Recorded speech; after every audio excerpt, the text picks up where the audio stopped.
let's get started. So today's class is going to be all about Safari and using Safari on the Mac. Okay. Next week we'll use we'll cover Safari again, but it'll be Safari on the iPhone and iPad. So if you're wondering why I'm only talking about the Mac, well, it's because we got two classes.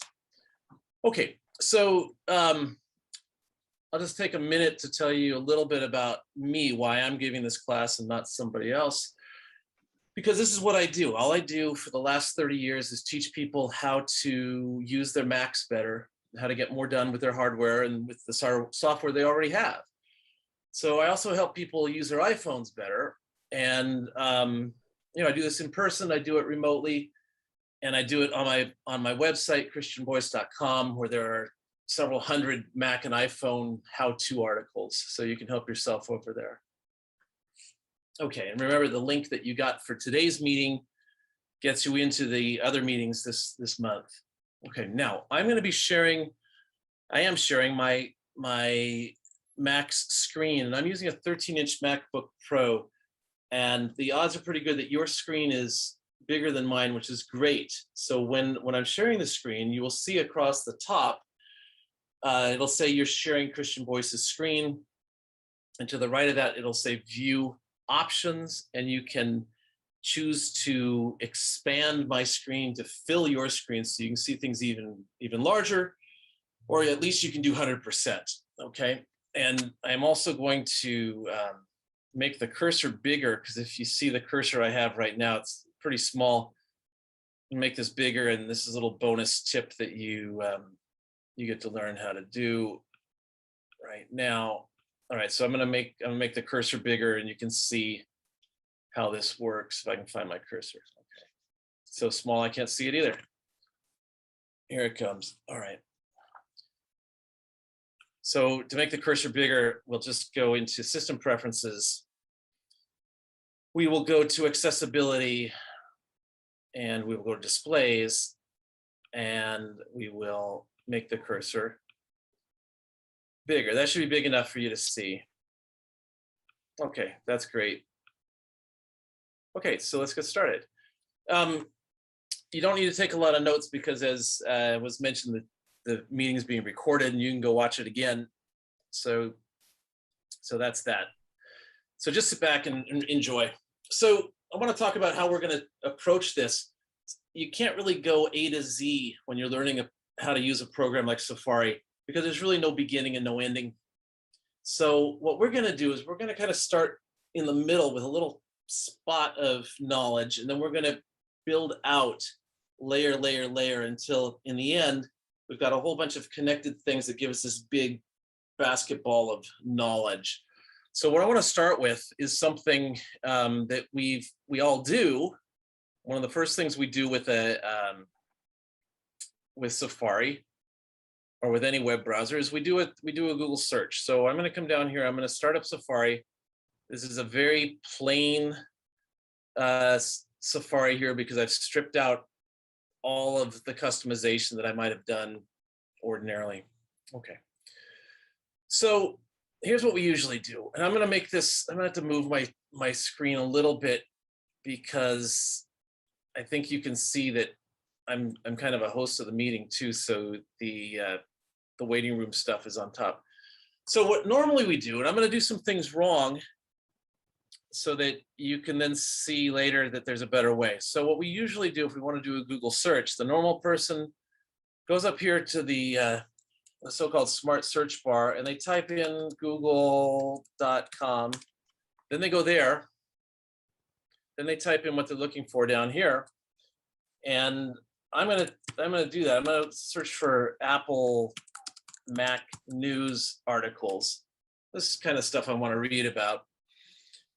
And this worked. Okay, this worked. And here's a nice ad at the top, but underneath that, here are a whole bunch of articles and websites with Mac news. Well, and what we do, the other thing we do wrong, besides doing what I just did, that's not the best way to do a Google search. I'll show you in a minute. The next thing we do is we just start clicking on on links, and the link loads and we read a little bit, and then we go back and then we read a little bit about some other one, we click another one. All this back and forth is it's a big time waster. Okay, it slows you down and you don't need to do this. So what we're going to do is we're going to do it a different way. So I'm going to start over. I'm going to do the search again, but this time I'm going to make use of the fact that this is actually not just a URL address box, but it's a smart search box. So if I do my search right here, if I put in Apple Mac News and I hit return, I'm actually doing my search right there. And you can see, in this case, it's a DuckDuckGo search because I forgot to change my preferences. All right, so in the preferences, you get to specify who your search is going to be with. I'm going to do it again with Google here. So if I do Apple Mac News, I hit return. It's still a Google search. It's just as good a Google search as if you went to google.com first and then performed your search there. But this saves you a step. So now the next thing to do, and I guess you saw that there's the option to search with different search engines, but whichever engine you've picked, just type it up here in this box and hit return. Don't bother going to a website first. It just saves you one step. All right, now once you do a search, the best thing to do next is to hold down the command key, and I'm gonna hopefully I can show you my command key here. So when I hold down the command key and I click on one of these websites, what I get as I do this, you see what's happening is it's adding tabs here. So every click I made a tab, and that means that now I can kind of scan through this really quickly and find stuff that looks interesting to me, and hold down the command key again and click again, and I've got now 5 websites here, and I haven't even closed this page yet. So what do I do with these tabs? Well, now I can click on each tab and I can read what's in them, and it's much more efficient this way. Okay, so you've got all these tabs all in one place, and I can move the window around. Of course, all the tabs move with it. Okay, well, what are we going to do now that we've got these tabs? Well, sometimes you forget about all the tabs that are open. Some people might have 100 tabs open. You can see what each tab is if you point to them and you wait a little while, you get a little preview. So that's helpful. And you can click this button over here on the far right, and you can see all the tabs you have open right there. Okay, and I can pick one of these to open up, but they're still in tabs. So that's a really handy thing to be able to do, to have these things all grouped like this. But it'd be even handier if we could maybe make some bookmarks of them. And I'm gonna make some bookmarks, but first I'm gonna make another mistake. Suppose you're working like this and you want to close this Mac Rumors page, that you're done with it, and you go like this. Whoops, I closed everything. Oh no. And so this happens a lot, but we have a way to rescue ourselves. We can open up the last closed window here. And this would work even if I quit. Even if I quit, I could do that, but I'm gonna just reopen the last closed window. And all the things that I had open are still open. So that's a real relief, because I've done it a lot of times. But I could even quit. So here I'm gonna quit, and I'm gonna do quit like this so you can see what I'm doing, but normally it'd be a Command Q. And if you quit, and you come back to Safari, come back to my history menu again, I can reopen all the windows from the last session. So that's really handy too. Now, sometimes what happens is you've hit this yellow button here to minimize, and you don't realize, you forget that you actually had those windows open because they're down here in the dock. And so then when you quit, you lose those. Well, come back to Safari and you wonder where your pages are. You got it under history, reopen all windows from last session. And in this case, they'll reopen minimized just like you left them. But if I open up like this, we see them all again. So do not fret if you accidentally close your windows. You will be okay. We can get our stuff back.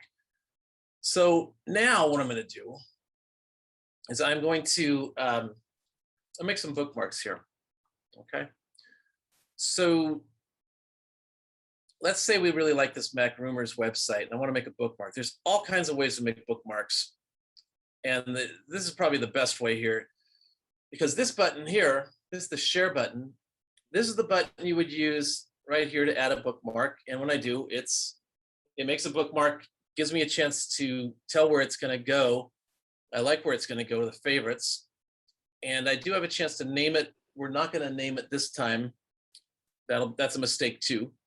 But you can see what happens here is it puts a bookmark here in the favorites bar, which I hope you can see. This is the favorites bar here. If the favorites bar isn't showing, it's because it's hidden. And so what you want to do is say show the favorites bar right up here under view. Okay, so we made a bookmark. That was easy. And the other reason I want to show you that the share button is so nice is when you hit share, you can also email the page to somebody. So if there was an article that you want to send to somebody and you use this, it will start up your mail program and it will include the link, and then you can write your message and address it. So it saves you some trouble. All right, so that's one way to add a bookmark. Another way to add a bookmark, let's say we go to the 9 to 5 Mac site, and we like this one too. I go here to bookmarks, and I can add a bookmark. And it does exactly the same box, but I think the other one's a little more obvious. I like to do that. Now, this is a really long title, and as you can see, we're running out of room in the favorites bar over here at the top. So we're going to rename this. I'm just going to call it 9 to 5 Mac, like this. Doesn't matter what you call it, but when you do it like this, it takes up a lot less room in the bar. So I've got this one that's too long, this one that's nice and short, and I can rearrange these too. I can just drag them like this. Okay, so let's fix this up here. I can do a bunch of things with these bookmarks. I'm going to control click on it, holding down the control key and clicking. I'm going to rename it because I can see it takes too much room. I'm just going to call it MacRumors. Okay, so I just renamed it, and so I can go back there if I want to, and I can go back like this. 9 to 5 Mac's a bookmark now. Okay, well, all right, that's nice, but we've got 1, 2, 3, 4, 5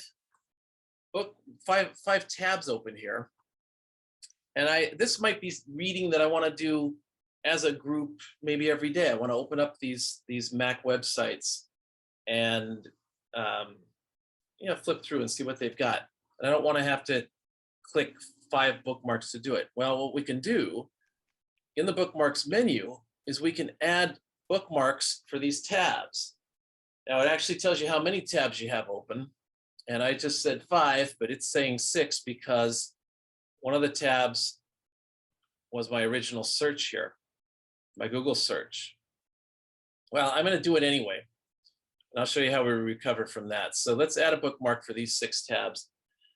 And I can call this anything I want. Again, I'm just going to call this Mac News, because that's what it was. So remember, keep the names short so you can fit more stuff in the bookmarks favorite bar. If things go too far, they fall off the edge here, and then when you don't see them anymore, you forget they're even there. So now let's start over. Let's close up, and now I'm going to open up Safari, and I've got my Mac News bookmark here. And when I click it, I get all 6 pages back. Okay, all 6 tabs. So, you do a little bit of work up front, and you've got this really quick way to fix things. Now, I don't want this search to show up again. I don't need that. I already did the search. So how do we fix that? Well, what we do is we use here, this button up here shows us the sidebar. When you show the sidebar, there's two things it might show. One is the bookmarks, which is what I want, and one is the reading list, which is what I don't want. We're not even going to talk about that today. Can't talk about everything. So I'm going to come here to our Mac News down here at the bottom, and I'm going to flip this open, and I can see what's in it. This is no surprise. These are the things that we added, but I'm going to remove this one. And again, it's the control click. So I'm holding down the control key, clicking, and deleting. Okay. And now I don't need these two anymore because I've got them here. So I'm going to delete these as well. Goodbye to 9 to 5 Mac, control click, delete it, and Mac Rumors, control click, delete. And if I wanted to drag things around here, I already showed you could grab it over here and move it. I can also move it from here. Sometimes this is easier for people. So now I will hide this, and now I will close this, and I'll even quit Safari altogether. And when we start Safari and we click our Mac News button, I get all my tabs back. Now without the Google search, which is what I wanted. I'm going to do one more thing with that bookmark. Let's make a new window. I can make a new window either this way under File, New Window, or I can come down here and just click Safari again, and I get another window. If we know what happens if I click this, and you notice it's got this little square dot there, which shows us that this is something different than a regular bookmark. This is a group bookmark. If I click and I hold it, I get a menu. So now I can simply say, let's just go to see Apple Insider. So instead of opening up all 5 with a click, I open up one of them by clicking and holding and sliding down. So this is terrific. Great way to organize your bookmarks. And now you've got the best of both ways. You can either open them all or open one. Okay, that takes care of that part of this. Favorites bar. Is there a question? I think we have a question. James Corsica. James Corsica, can you unmute yourself and ask your question? Yes, Christian, can you bookmark just some of the tabs that are open into one?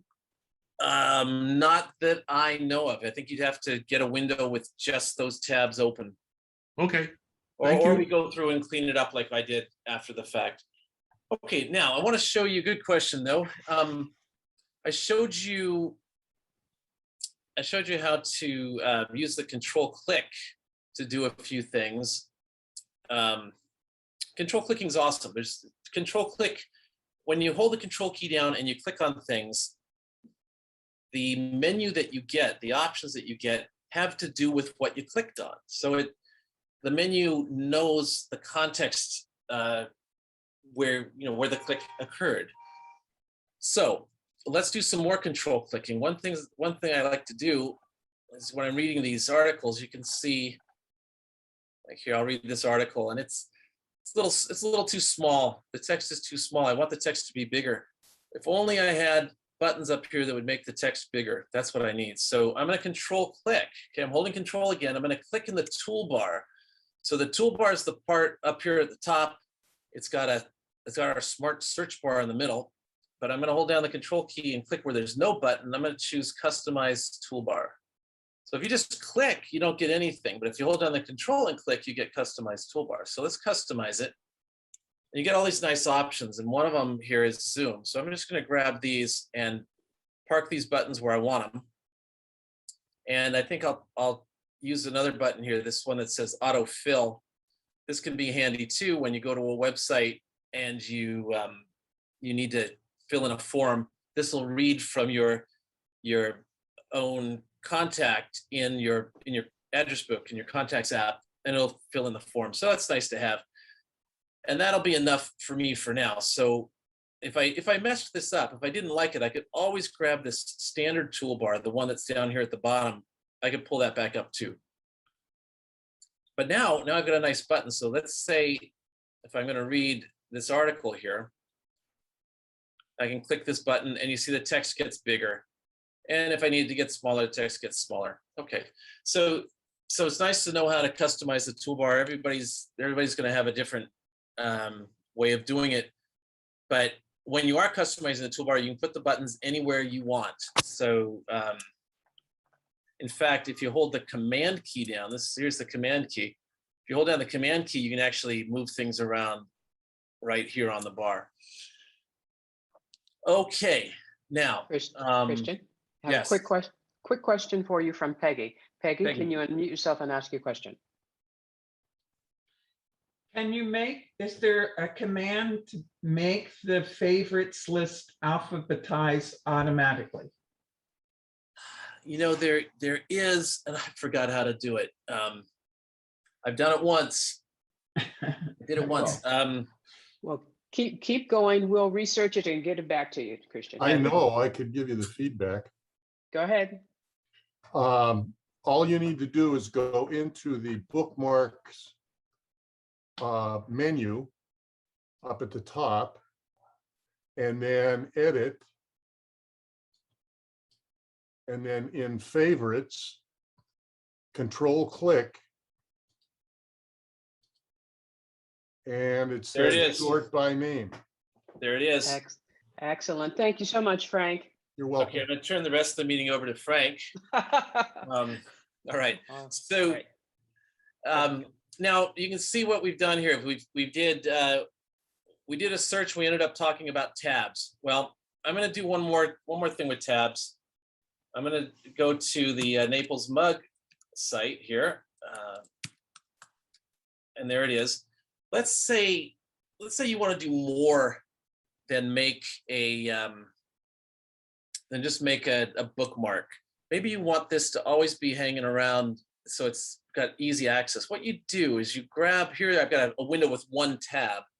I can grab the tab and I can pull it way over here to the left. You see that? It turns into just the icon. And now, if I do this, if I open up our Mac News, the Naples MUG one is still hanging out over here, and I can just click that and bring it forward. So that's called a pinned tab. So if there are things that you do a lot, like maybe you put a banking site up here, but see, I could pin any of these. If I wanted to take the Mac Rumors site and pin it, I just keep dragging it over to the left until it squishes down to just the icon. So now I have that. If I want to unpin it, I can hold down the control key and I can say unpin. So once again, it's a control key to the rescue.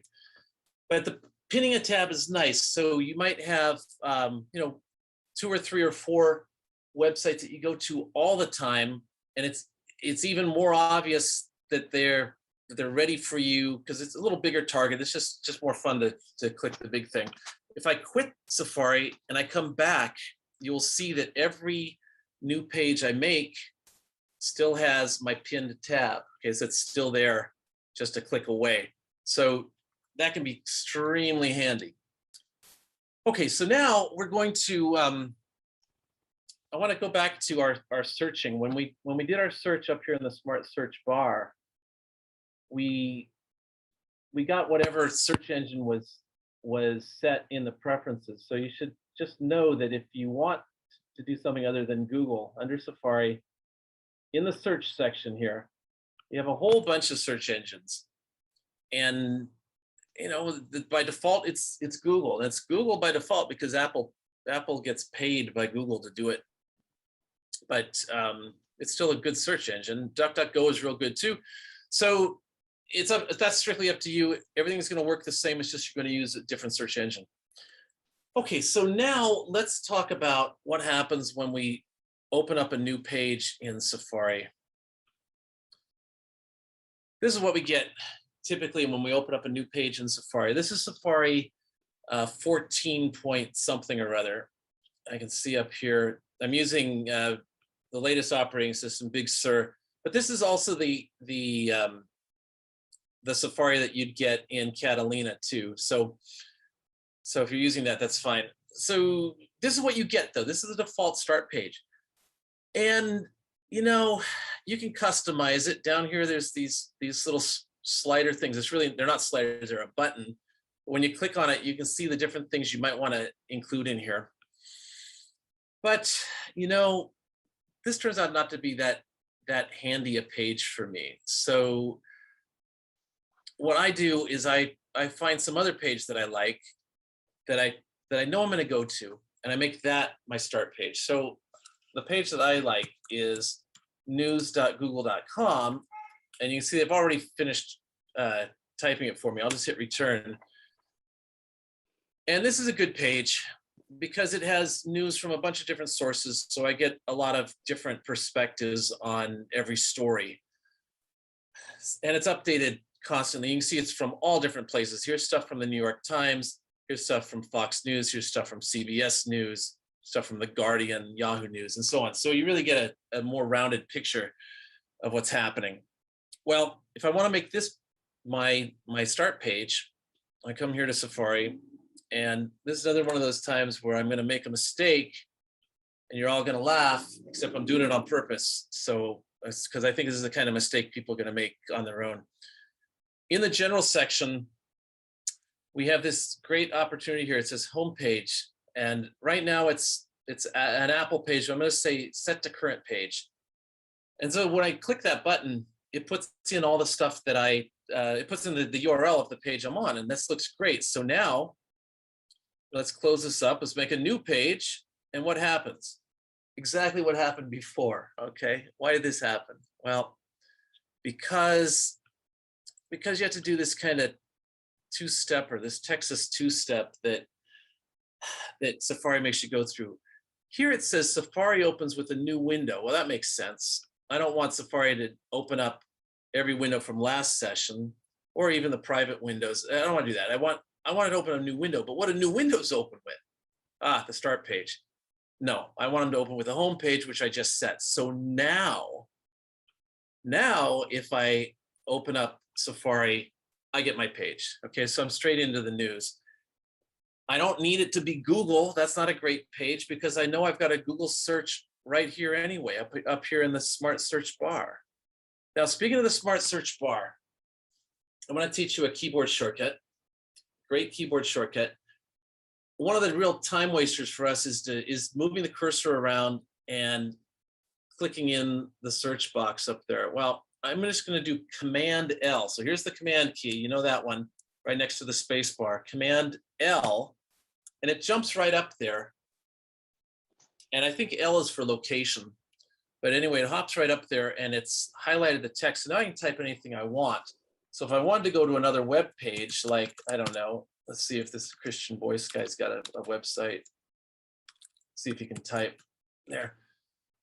So that means that you can just hop up there in a second with a Command L, and I can go, to apple.com, and there I am. So it's really quick. Command L, Command L, Command L.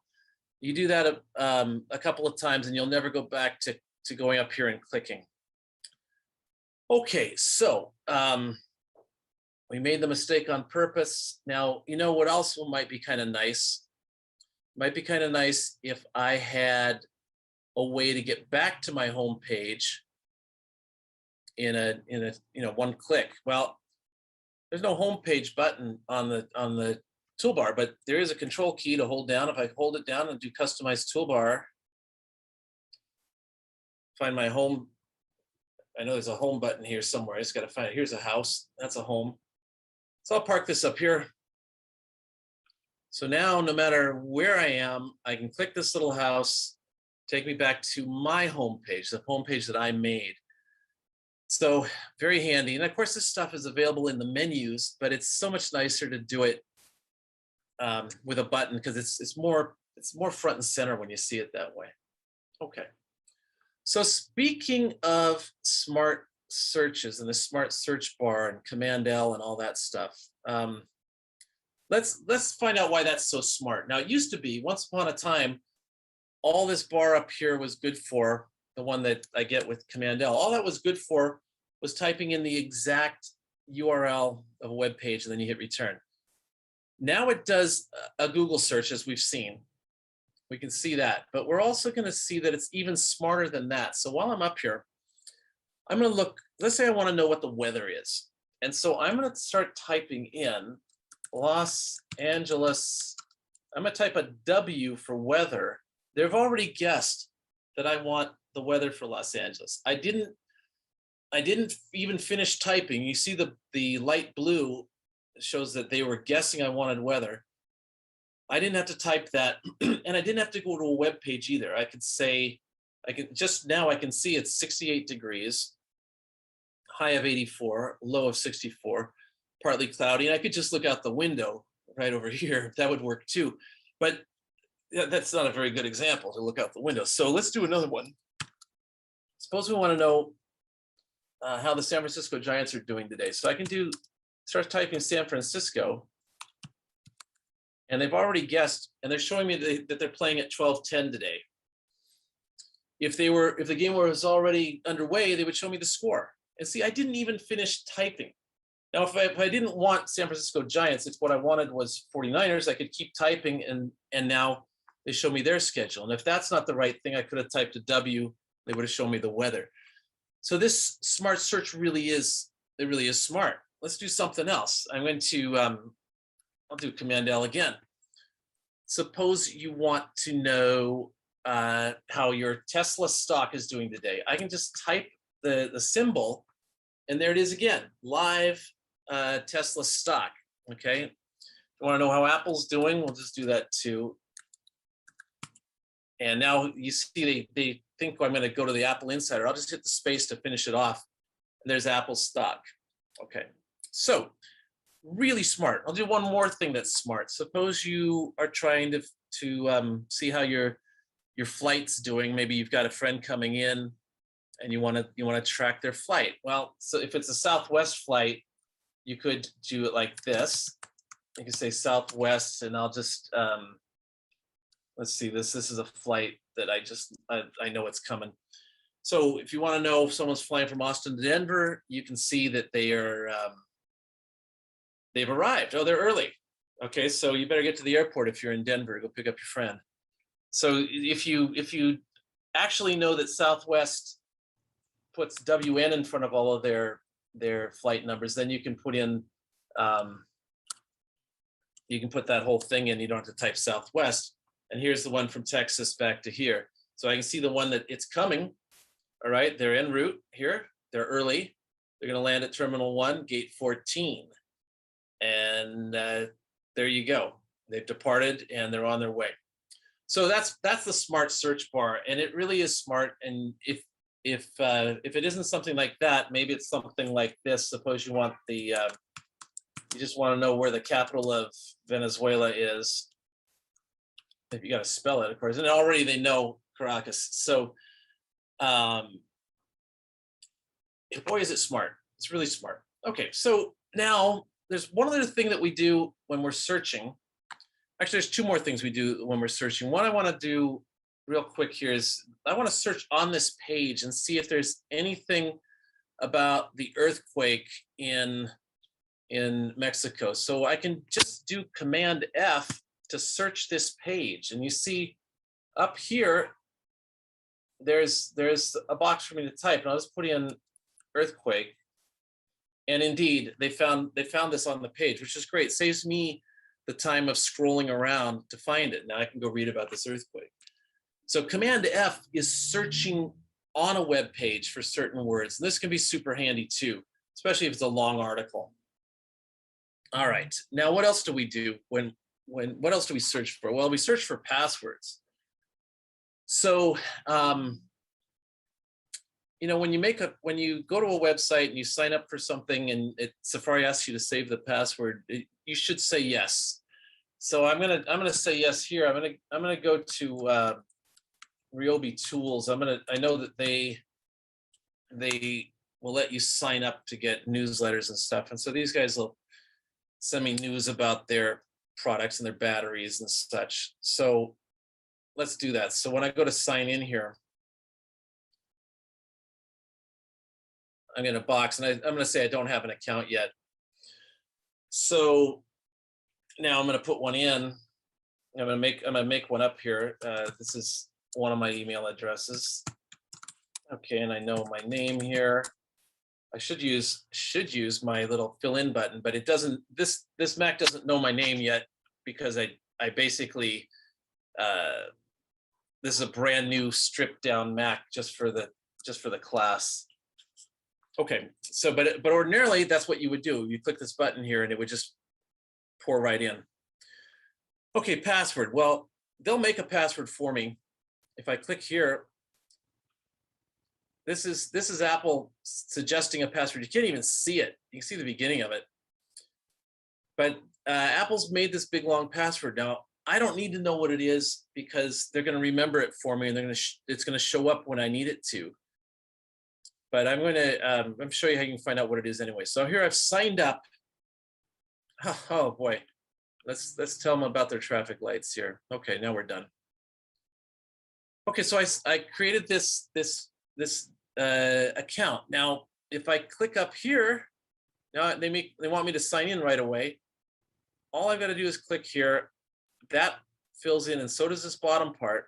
And now if I go to sign in, I'm signed in. Well, that's all really great.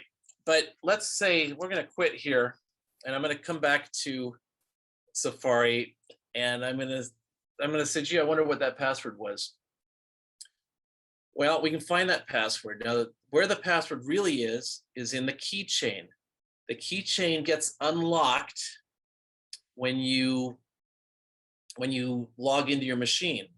So when you first turn your machine on, if you have to click your name, and then underneath it, there's a box and you type in, that's you putting in your administrative password. And the administrative password unlocks all the other passwords. The keychain is not really a great name. The way I think of it more like, it's more like a safe. Like if you had all your passwords written down on a piece of paper in a safe, but then you had a master key, that would be like your admin password. Once you get into the safe, you see all the passwords. Well, that's kind of what happens when you start up your Mac and you type in your master admin password. But how do we get to that keychain easily? Well, we do it here in the preferences. I go to the preferences. Now I look here, there's a password section. So let's click on passwords.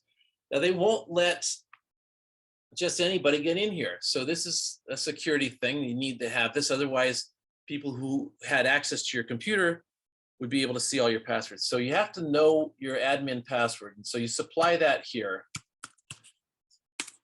And now we see that Safari has remembered via the keychain my Ryobi Tools username and password. Just by clicking on it, it shows there.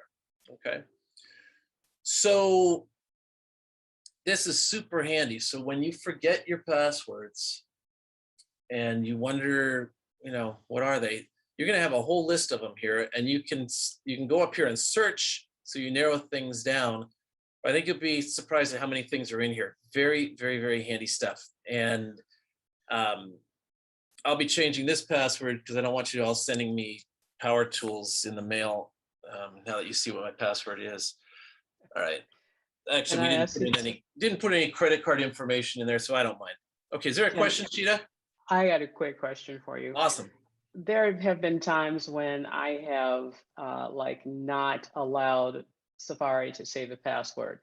Is it possible to go back and then force Safari to save that password in the keychain? Yeah, because when you get the box that says, do you want to save this password? Mm-hmm. You only get that box if you put in your own password. If they make up the password, of course, they'll remember it. But if you can say not now, or you could say never. If you say never, that's kind of the end of that. But I think we can go in here. Let me see if I can. I'm not sure. Ooh, I don't know. I'm gonna have to defer to Frank. Okay. All right. We'll save that for the next time you're here. Okay. Now you have the material. Go ahead. So this is pretty much what I wanted to show you on the first part of our talk. Our next part is about not so much getting around and finding stuff, but actually working with pages and making them easier to read. Now we've already done things like this. I've clicked on an article, And we've used these bigger buttons over here to make things bigger. I'll wait for this article. Here it is. And I can make the text bigger, and that's nice. But you know, it's not as nice as it could be. Let's put it that way. And the way I really like it, the best thing you can do is you can use this thing called the reader mode. So reader mode is for people who like to read, who don't like to be distracted with all this nonsense on the side, all of these ads and click here and you might be interested in all that nonsense. Goldman Sachs asking me to buy this stock. Okay, reader mode looks like this. All you got to do, you see when I look up here in the smart search bar, I see this little piece of paper, tiny. But if I click on it, it says that it's going to show the reader view. Watch over there in the smart search bar, show reader view. When I do it, what I get is this unbelievably clean, readable article. Oh my gosh, this is the way I like to read. This is great. This is for people who like to read. If you like to be distracted with ads and things, then don't do this. But this is great. Now, when you're in the reader mode, there's certain things you can't do. Like you don't see the options across the top to navigate to other articles. You're just looking at this one article. So you got to know how to get out of it. And that's, you click this button again. But boy, is it nicer the way I was showing it. So you could also go to the view menu and show reader this way. The way I do it is with the shortcut. The shortcut is Command Shift R. So if I hold down the Command and the Shift and the R, which is right here, showing you the shortcut, you get reader mode. So I do Command Shift R, and I'm in the reader mode. If I want to get out of it, Command Shift R again. Okay, piece of cake. So what else can we do when we're in reader mode? Well, you can actually change the way it looks. And the way you do that is there's these two tiny little A's at the end of the smart search bar. You don't see these A's until you're in the reader mode. But when you click it, you get options. So I'm going to make the background a little bit darker. You can make it quite a bit darker if you want, but I'm going to make it like this. And I'm going to make the font be a serif font because I think it's easier to read. So I'll pick Palatino, and I'm going to make it a little bit bigger. So now I've got something that I can really read. This I can sink my eyes into, so to speak. So that really makes things so much nicer. So much nicer. Now, what if every time I came to CNBC, I could somehow make it always go to reader mode? That would be nice. So let's get out of reader mode for a minute. And let's go back to the page we were on here. I think, no, we'll leave it right here. So you have options for a website. Now, these are not settings for this particular web page. These are settings for this website. So anything that's on cnbc.com, I'm about to affect. So I can go here, and this is so important. I'm going to show it to you twice. Okay, you really need to know about this menu item. Almost nobody uses this, and you really should. So settings for this website, I can say 3 times. I'll do it. I'm going to say use the reader mode when it's available. So what does that mean, when available? Well, it means that when they can figure out what the article on the page is, they'll use reader mode. If they can't tell because there's multiple articles on the page, then they won't use reader mode. Enabling content blockers means that if we had an ad blocker, they would make it work. And page zoom, I can say, every time I come to this page, I want it to be just a little bit bigger, like 125%. These are important too. I don't want any videos to pop up and start playing automatically. Those are annoying. I don't want to autoplay them. So I'll say never autoplay. I want to click to play.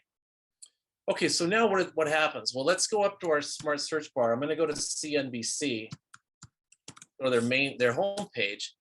So when we go to their home page, of course, this page does not lend itself to reader mode because there are a whole bunch of articles here. They wouldn't know what to do.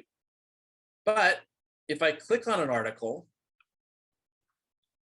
because of the setting I just made, it automatically went to reader mode. Okay, so I didn't do that. I'm gonna have to show you with my hands up in the air here. Let's go to another article. All right, here we go. So my hands are up. I'm going to that article. They recognize that it's an article and it's in reader mode and it's big and it's got the style that I like.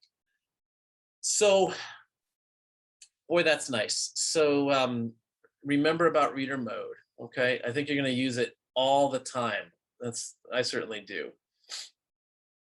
Okay, now speaking of reader mode, I'm gonna open up one more article. Like this is one where I've kind of got it rigged here. This is called a web loc. Okay, it's a web location document. I'm going to show you how I got it, and I'm going to show you what it does too. But let's open up Safari again. Suppose there's some page that I really like maybe I'll go to, I don't know, let's say christianboyce.com. This guy. If I click in the address here like this, and then I click on this little icon, this is called a favicon. If I grab this thing and I drag it out and park it on the desktop, that becomes a shortcut that I can use anytime I want to start Safari and go to that page. I just double click it, it takes me right there. So this is another way to kind of bookmark things. And I bookmarked this one. I wanted to be able to get to this in a hurry. This was an article about the World Cup qualifying that the United States is busily not doing very well. So I'm going to put this in reader mode, and I'm going to do that with my Command-Shift-R, right? We know how to do that. And you can see what a mess this is. There's all kinds of ads and junk. I can't even see the article because there's so much stuff. So I'll do my Command-Shift-R, go straight to reader mode. Now I can read this thing. So now, how do we read it? Well, you know, if you have a trackpad, you can use 2 fingers to scroll, and that's fine. You can also, if you have an Apple Magic Mouse, you can use 2 fingers on the top of that to scroll. You could use scroll bars if Apple had the courtesy to show them to you in this system. They only show them to you when you're already moving, which is when you don't need them. So you can see that tiny little scroll bar sort of near my cursor here. You can see it. I like my scroll bars to show all the time, so I'm going to show you how I do that. Just go to System Preferences, and then in the General section, turn on Always. I want the scroll bars all the time. They're really useful.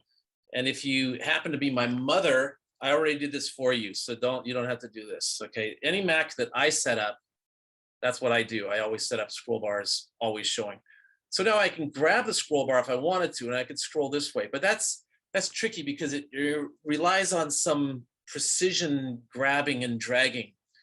And the scroll bars aren't very big. So there's a couple ways you can scroll much more easily. First of all, you can use the arrow key, the down arrow, to go down a little bit.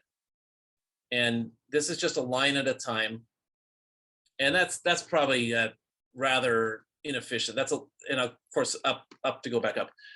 The really good way is to use a space bar. So if I hit the space bar, it scrolls down a screen at a time.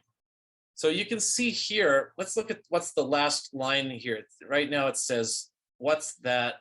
Okay, so this is what's at the bottom here. So when I hit the space bar, that becomes what's at the top. It never goes past. It always scrolls just the exact amount. So space bar, space bar, space bar. This is how I read stuff, is I just keep hitting the space bar. If I want to go back up, add the shift key and then the space bar, and back up you go. So this is the way to do it. This is the fast and easy way. Okay, now let's see. I want to do one more thing. Let's actually want to do a couple more things. We're close to being done, but not quite. Let's say you've got this article up here on your screen, and you want to not read it, but have it be read to you. Well, you can either have it read the whole thing to you out loud, or you can just select part of it, and then you can tell Safari to speak. And so I'm going to see if, I hope you can hear it. We'll see. Here it comes. A lot of people are calling for Berhalter's job for this result, citing Klansman sacking after the first 2 games of the previous World Cup qualifying cycle. After all, Okay, under I can both stop it managers, here. the national team dropped. So I hope you could hear it. Sheeta, could you hear it?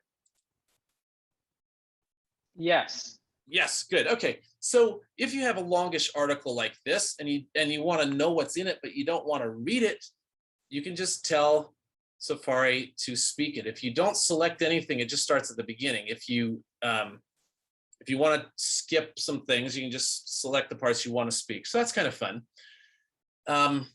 Now, you know, this is fine. This works out really well, except that you are back and forth in and out of reader mode a lot. And if I went to, let's go back to CNBC. When I'm here, there's share of ads here too, and it's distracting. Okay, it's just there's I don't need to know about this stuff. I don't need to know about all these things that they're ready to sell me. So what I'm going to do is I'm going to get an ad blocker. So there are a lot of ad blockers out there, and the one I like is called Wiper. So the Wiper's, I think Wiper's the best one. If you have another one, then you're happy, that's fine, but I think you should give Wiper a try. So Wiper's what you call a Safari extension. Now there are a lot of extensions. What they do is they extend the abilities of Safari. So Apple kind of opens the door for developers to hook onto Safari and do extra things. So there are a whole bunch of these things, but the one I like is the ad blocker called Wiper. And the way you get to search for extensions is you're actually going to the App Store. So when I went down here to Safari and I went to Safari extensions, it really just opens up the App Store. It takes me to a special place on the App Store where it says Safari extensions. Now I know what I'm looking for. I'm just going to put in Wiper. Wiper is spelled like this, W-I-P-R. And you hit return here, and now I'm going to see Wiper. And because I've downloaded this before, actually I paid for it before. It's actually free, but you can add a tip. Okay, so it's a great service for free, but tip the guy. So I'm going to click my little cloud icon. You're gonna probably click the word get. But when we get it, we will get a chance now to open it. So I'll hit open right there. And here comes Wiper. So I'm done with the App Store. I put that away. So automatic refresh, I think that's a great idea. We want Wiper to always be as up to date as it can be, so it knows how to stop ads. So yeah, we'll refresh all the time. Now they're going to tell me how to do it. What do? What we do is go to Safari and then go to preferences, go to extensions, and then turn these things on. Okay, so here we go. Safari, preferences, extensions. And why is it 3 parts? Well, that's really interesting. So this is why I've been stopped here because of my I've got a program running that is showing you the keys that I'm pressing. Now I've turned that off, and now this should work. Let's see here. Let me see. I do this. I do this. Be nice if this worked. I can't turn it on. All right, well, let me see. It could be because I'm screen sharing that I can't turn it on. I'm going to temporarily stop sharing my screen, and then I'm going to turn on Wiper, and then we'll come right back. All right, so I'll be right back. Hope this doesn't break the whole presentation. Here we go. Okay, here we go. Yes, indeed, it did work. Okay, great. Share screen, share screen. Where's my Zoom? Okay, I'm back. And indeed, it was that because I'm sharing my screen, because Zoom is watching what I click, Apple jumped in and said I couldn't do this. But anyway, I've turned them on now. That's not going to happen to you. So you can ignore it. So what do we get with an ad blocker turned on? Well, and it's done here. So this will be, once this is done, it's done. You don't have to look at this again. Little thinking here. Okay, great, it's done. And I'm gonna tell them I've done it. And so now let's look, I'm gonna go to a web page that has a lot of ads. Let's go to NewYorkTimes.com. You're gonna see it now, you're gonna see it in the clean way without the ads. If I want to show you what it looked like without the ads, there's a couple ways we can do this. What I'm gonna do right now is I'm gonna go here to settings for this website. You see content blockers are on. It means that Wiper is going to work. If I turn it off for this website, the page reloads and right away you see a big gray box where there's going to be an ad. Here it comes. And we'll see more ads as we go. But this is an ad that can't even, there you are, a big ad from Google. I don't need the ads. The problem with, there's multiple problems with the ads. Here's another one. One of the problems is, besides the visual clutter, it takes longer to load the page because you're loading more stuff. So I'm going to tell Safari that no. When I come to this website, I want content blockers on. Now that's the default. By default, it's going to show you the content blockers. But every so often, you are going to go to a website that's going to put up a message saying, "I see you're using a content blocker." And if they do that, and they say, well, you can't come in unless you turn that off. Now you know how to turn it off. For this site only, you wouldn't turn off Wiper altogether, but you'd say for this site, I won't do it, okay. And while we're in here, I just can't resist making the page bigger because it's just too small. You know, when I come to this website, I want the text to be bigger. So I'm gonna reload this page. And now you see it's just bigger. Everything's bigger. Okay, so we know how to turn on Wiper. We know how to turn it off per website. We know how to make the text bigger. And I'm going to go to one more.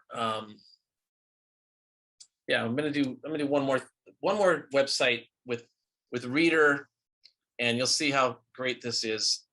So if I go to LATimes.com. There. All right, well, if I go to read one of their articles, what happens is I'm just gonna double check here that settings for this website are the way they are, right? If I see I don't have the blocker on, that's why I got this here.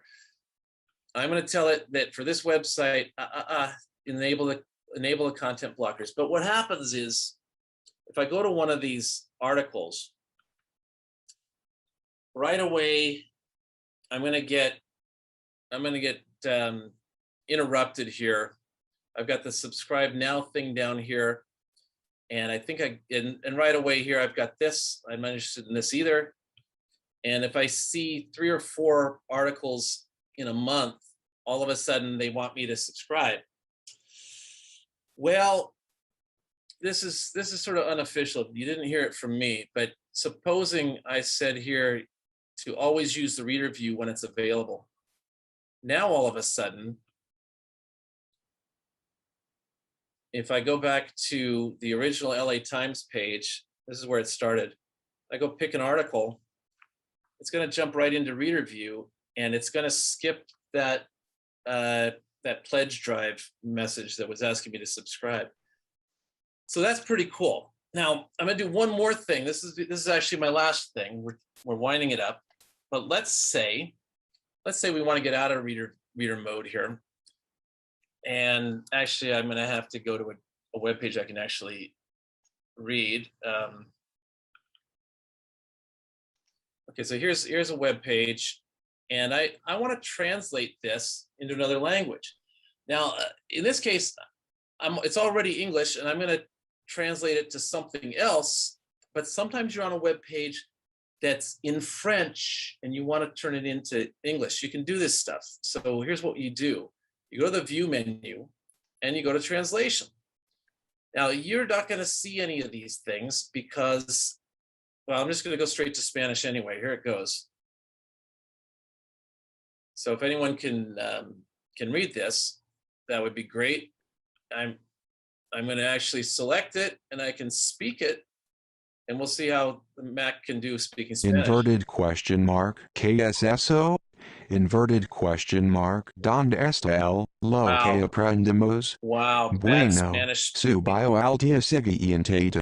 Wow, that's back to remedial Spanish. But the point is, I turned it into Spanish. You can also, if I wanted to, in Eckert's honor, I'm going to go here back to English. You can't switch from one foreign language to another foreign language, but you can switch to another foreign language. If you don't have any languages, if you don't see anything in here, what you'll see is just preferred languages, and you can add all the languages you want. And here's the 2 I added, but it's gonna look like this when you come in. So when you go to translate, you unfortunately are going to see this. Just go to preferred languages, add a few languages, and those are the ones you can translate into. So I'm going to hit this plus down here at the bottom. This is Spanish. I can practice my Spanish, and then I'm going to, since it's, and I do not want to use Spanish as my primary language. No.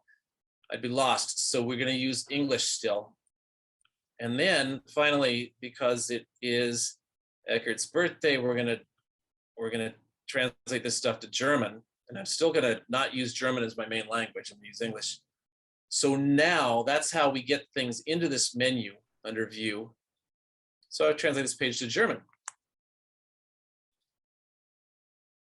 And now this works. This isn't just for a page like this. Let's say you went to we'll go to christianboyce.com again. So this is English, but even this top part of the page will change if I go to View and I say translate to German. So I'm going to check with Eckert here. Eckert, does this look like German to you? Yeah, that's perfect. That's astounding. Okay, that's you probably knew how to do that, but if you didn't, it's a birthday present. All right, so that concludes my presentation. I will take questions if there are some. Okay, you do have a question. Someone asked, what is the program that you're using to show your keystrokes? Okay, good. That program is called, if I can remember it, just a second here. I have to actually turn it back on. Let's see. Good question. I just downloaded it yesterday. It is called. Oh, it's not Visualize. It's a different one. Just 1 second here. I'll use my little launch pad. I can see. Christian, it's Keystroke Pro. Thank you. That is what it is. Keystroke Pro. How did you know that? I caught it on your screen. Okay. Yeah, thanks, Mike. Pro it is. That's the one I'm using, and it seems to be pretty darn handy. There was another one I liked better, but it quit working in Big Sur, so I couldn't use it. So, all right. Okay. Yeah, Keystroke Pro. Thank you. Frank, you have a question. Yeah, is there a way to, in the list of possible search engines, to add or subtract from that list? Ooh, not that I know of. You possibly could change a preference file, manually, and maybe get one in there, but I don't know how. Okay. All right. Sorry, Frank, I'm letting you down. Right. No problem. That's all right. With the blocker, wiper. Yes. Viper, sorry. Will it block, let's say if you're trying to do an autofill, will it block anything other that we might need? Sometimes an ad blocker makes a mistake and thinks something that's popped up might be an ad. And so if you have trouble, then that's the time for you to turn that off. And of course you can do it here, right? Settings for this website. There's another place where you need to look in preferences. When you look at security here, privacy here, you can say, you certainly don't want to say block all cookies. If you do that, then almost nothing works. You can't block all cookies. You can block the cookies that are across sites, like when you look up something, you look for a pair of socks at on a department store website, and then you see sock ads for the rest of your life. That's what this checkbox is supposed to take care of, cross-site tracking. But sometimes you just have to let things pop up. Here in the website section, you can say, look, if we have content blockers, is it normally on? Yes, this is where you say, does it pop up windows down here at the bottom? Can they normally pop up? I say here, that's just saying block them and notify. That means it would let me know that a pop-up was blocked. So not everything works exactly the way you want. So if you've got a problem with a website, you got to look at whether you ad blocked it or whether you had a pop-up that blocked it. So All right, great. not Thank perfect. you. Great. Thank you, Christian. Okay. All right. Margaret, Peggy, you have a quick question? Yes, related to what we're talking about in a way. The reason I have Mac is I'm not very careful about things. And the other thing I'm not careful about is this thing called clearing cache. And every once in a while, I have real problems because I do use Safari. And then on certain places, they really don't like Safari. So, but I like how everything gets saved. So all of my passwords are saved and so forth. Is there a way when you can, whatever that's called, clear cache, clear history, clear whatever, where you can clear all the stuff you don't need, but not lose your passwords or having your websites saved, your bank saved and everything like that? Sure, you can clear certain things. In here, you can clear the history of where you've been. And if you do this, you can just say, clear where you've been today or, the last hour, or things like that. But I think what you really mean is in here in the preferences. If you look at, let me see, I gotta find which one of these it is. Where is that option? It's not there, it's not there, it's not here. Oh, here, manage website data. So this was under privacy, manage website data. You'll see the places where you've been. Now you can remove, say, if I don't care about this one, I don't know, this must have been from an advertisement because I didn't go to this website today. We can just remove one. I don't have to do remove all. So that takes away that cache of data. Oh, great. Does that help? Yes, thank you very much. Sometimes you have to clear the cache because you go to a website and it just won't work. Like it keeps trying to sign you in with the wrong name or something like that. And so this is when you would come in and remove that. So you don't have to do this often. You shouldn't have to do it very often. And you don't want to do remove all. That's going to take away all of the knowledge that your Mac has about where you've been and what you've done and what your preferences are for those sites. So don't do that. All right, thank you, Peggy. All right, Christian, thank Yes. you. It is time to end our presentation. George, would you like to take over? Yes.